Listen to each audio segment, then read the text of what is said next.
नमस्कार साथियों, मैं अजय कुमार एक फिर चैनल में आप सभी का हार्दिक स्वागत है। कैसे ऐसा भाषा करते हैं अच्छे होंगे। हमारी अर्थव्यवस्था के संबंध में कक्षाएं चल रही हैं, जिसमें पूर्व में हमारी अर्थव्यवस्था के संबंध में ही जीडीपी, जीएनपी, एनएनपी क्या होता है के बारे में डिस्कस किया था। साथ ही ये भी बताया था आर्थिक वृद्धि और आर्थिक विकास क्या होता है और देश के विकास में इनकी क्या भूमिका होती है। आज इसी को हम कंटिन्यू करते हैं और आज हम आर्थिक सर्वे के बारे में बात करेंगे। आर्थिक सर्वे भी एक महत्वपूर्ण वित्तीय दस्तावेज होता है जो बताता है देश की आर्थिक स्थिति और आर्थिक हालत क्या है और किन क्षेत्रों में फोकस करना होता है। आर्थिक सर्वे वह दशा होती है जो देश की वर्तमान हालत और किन क्षेत्रों में सरकार प्रयास कर रही है विकास के लिए की स्थिति को दर्शाता है।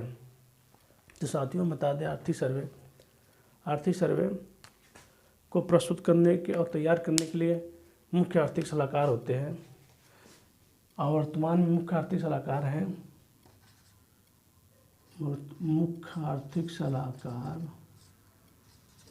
मुख्य आर्थिक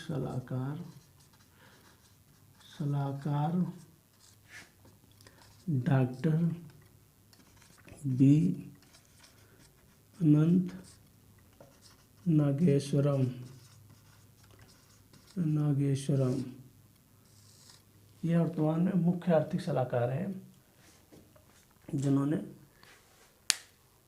वित्त वर्ष 2023 के लिए आर्थिक सर्वे तैयार कराया और भारत सरकार के वित्त मंत्री के द्वारा संसद के पटल पर प्रस्तुत किया गया। यह एक दिन पूर्व प्रस्तुत किया जाता है।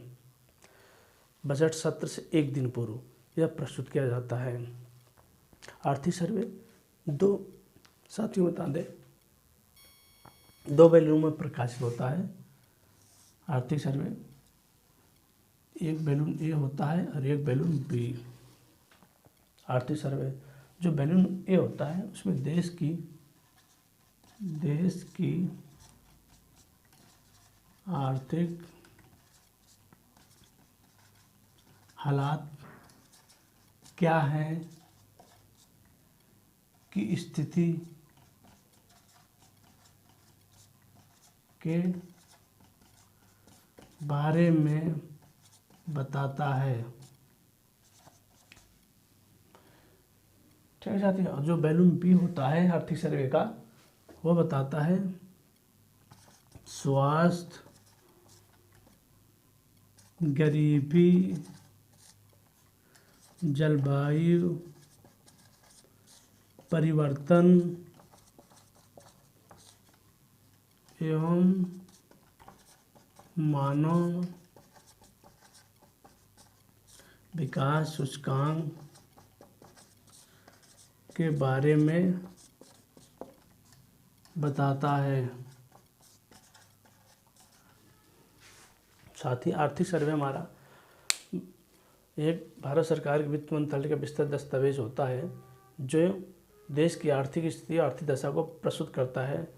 साथ ही ये दो बैलून में प्रकाश होता है। बैलून ए जो होता है उसमें बताता है देश की आर्थिक हालात क्या है और स्थिति के बारे में होता है, और जो बैलून 2 में होता है स्वास्थ्य, गरीबी, जलवायु परिवर्तन एवं मानव विकास सूचकांक के बारे में बताता है। यह आर्थिक सर्वे बता दें साथियों, पहली बार 1950 और 51 में प्रस्तुत किया गया था।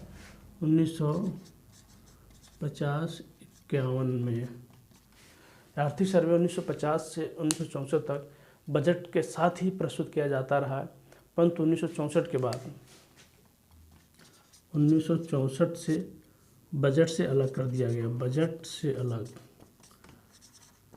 अलग आर्थिक सर्वे 1964 में बजट से अलग कर दिया आर्थिक सर्वे को और उसे एक दिन पूर्व प्रस्तुत किया जाने लगा आर्थिक सर्वे। तब से ये कंटिन्यू चल रहा है कि बजट से एक दिन पूर्व यानी बजट सत्र से एक दिन पूर्व प्रस्तुत किया जाने लगा। कहाँ पर? सदन पर आर्थिक सर्वे। ठीक है साथियों, आर्थिक सर्वे संबंध भी वर्तमान में 31 जनवरी 2023 को प्रस्तुत किया गया। 31 जनवरी 2023 को आर्थिक सर्वे देश के वित्त मंत्री निर्मला सीतारमण द्वारा प्रस्तुत किया गया सदन पर। साथियों बता दें, वर्तमान में जो वित्त मंत्री हैं, वर्तमान वित्त मंत्री निर्मला सीतारमण, वर्तमान केंद्रीय वित्त मंत्री निर्मला सीतारमण है, जो भी आर्थिक सर्वे प्रस्तुत किए हैं। आर्थिक सर्वे में जो प्रस्तुत किया गया उसमें कुछ फैक्ट जो बता देते हैं जो बहुत ही महत्वपूर्ण होते हैं परीक्षा के लिहाज से जानना। जो उन्होंने आर्थिक सर्वे में बताया कि देश का विकास दर क्या रहेगा। विकास दर 2023 में, आर्थिक सर्वे में देश का विकास दर 2023 में बताया गया कि आर्थिक सर्वे जो होता है उसमें बताया गया देश का विकास दर 6.8%, 6.8% आर्थिक विकास दर बताया गया। 6.5% है 2023 में। 2024 में बताया गया, 2024 में 7%। 2025 में बताया गया 8.7%, 5%।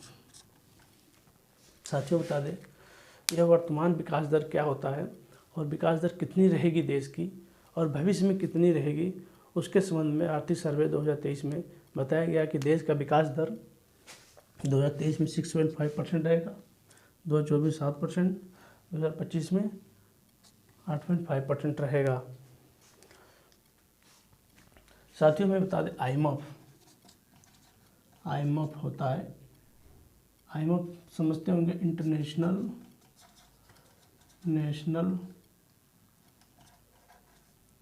मॉनेटरी फंड, हिंदी में बता दें अंतर्राष्ट्रीय मुद्रा कोष ने अनुमान व्यक्त किया है। वो भी अनुमान व्यक्त करते हैं कि देश का, भारत सरकार का वर्तमान विकास दर कितना रहेगा और भविष्य में कितना विकास दर रहेगा। तो उन्होंने बताया 2023 में कि देश का विकास दर कितना रहेगा, 6.8% इन्होंने बताया है कि देश का विकास दर रहेगा। 2024 में इन्होंने बताया है 6% विकास दर रहेगा। 2025 में बताया है 6.8%। अंतर्राष्ट्रीय मुद्रा कोष ने 2023 में भारत का विकास दर 6.8% बताया है, जबकि आर्थिक सर्वे में भारत का विकास दर 6.5% है। 2024 में भारत का विकास दर 7% रहेगा, परंतु आईएमएफ ने 2024 में 6% बताया है। 2025 में भारत का 8.5% रहेगा, लेकिन आईएमएफ ने 6.8% बताया है। ये आर्थिक सर्वे के कुछ महत्वपूर्ण तथ्य हैं जो अभी भी प्रस्तुत किए गए हैं। एक साथ ही और बता देते हैं जो आंकड़े भी आर्थिक सर्वे में प्रस्तुत किए गए हैं कि राजकोषीय घाटा कितना रहेगा।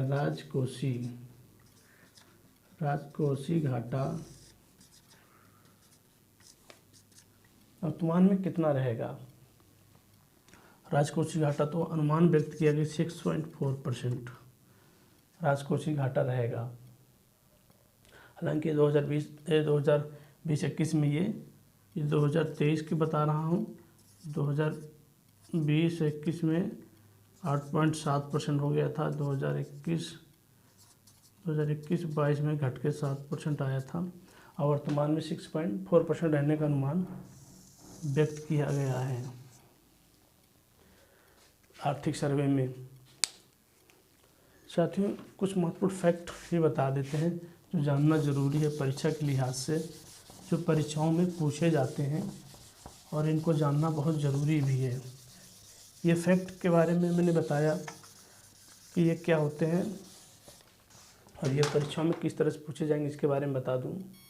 साथियों बता देते हैं कि राजकोषीय घाटा क्या होता है। एक राजकोषीय घाटा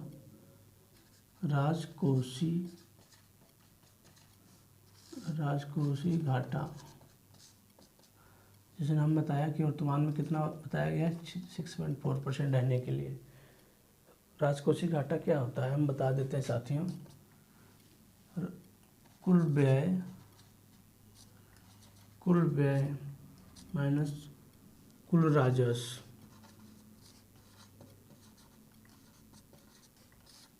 कुल व्यय माइनस कुल राजस्व, उधार को छोड़कर, उधार को वर्तमान उधार को छोड़कर हमारा जो कुल व्यय होता है और कुल राजस्व से अधिक होता है वर्तमान उधार को छोड़कर, तो उसे हम राजकोषीय घाटा कहते हैं। ठीक है, तो यह हमारा वर्तमान में 6.4% रहने का अनुमान है, व्यक्त किया गया है। ये होता है राजस्व घाटा, राजस्व घाटा कुल व्यय माइनस कुल प्राप्तियां,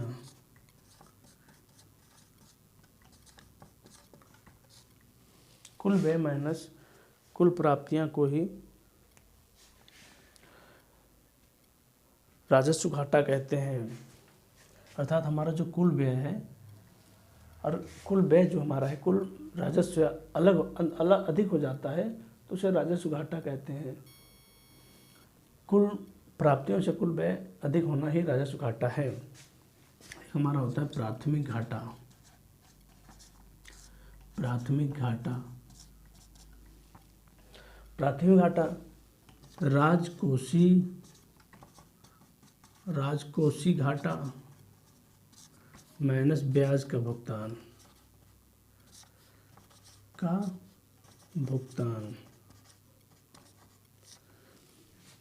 जो हमारा प्राथमिक घाटा है, राजकोषीय घाटे से हम जो ब्याज को भुगतान को घटा देते तो हमारा प्राथमिक घाटा प्राप्त हो जाता है। यह चालू वित्त वर्ष के अंतर्गत ही उधार छोड़ दिया जाता है, यानी राजकोषीय घाटा से ब्याज भुगतान को घटा दिया जाता है तो हमें प्राथमिक घाटा कहते हैं। साथियों, यह रहा कुछ महत्वपूर्ण तथ्य जिसके बारे में बताया। साथियों, आगे बात करते हैं मुद्रास्फीति।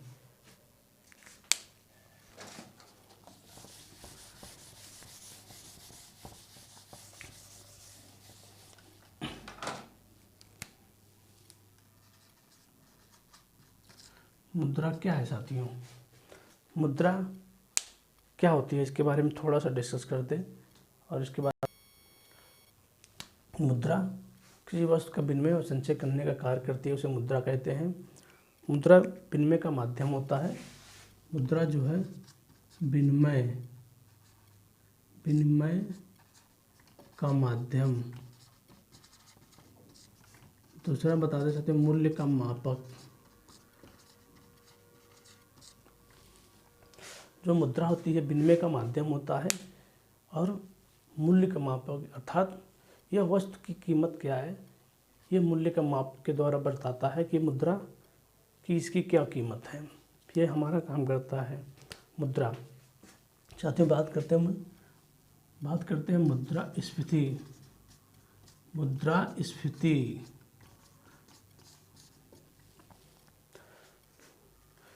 मुद्रास्फीति जब किसी वस्तु की कीमत